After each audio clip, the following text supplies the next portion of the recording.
Friends, இன்றைக்கு உங்களுக்கு விறகு மாவில் புட்டை வச்சு காட்ட போறோம். இது வந்து விறகு. இதை தண்ணியில ஒரு 4 மணித்தியால ஊற விட போறோம்.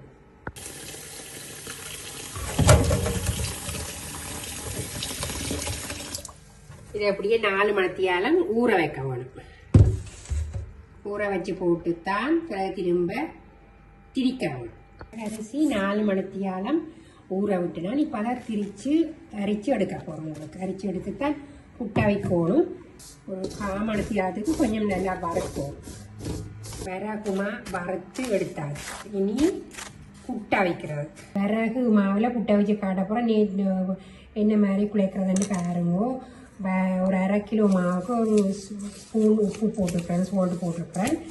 என்ன மாதிரி குழைக்கிறேன்னு உங்களுக்கு குழைச்சிக்கிறேன். ஓகே,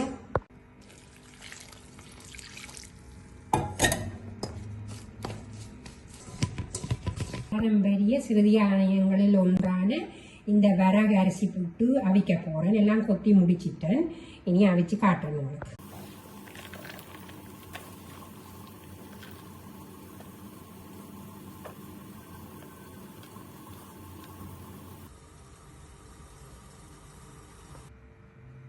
விறகு அரிசி புட்டு மீன் குழம்பு ரெடி.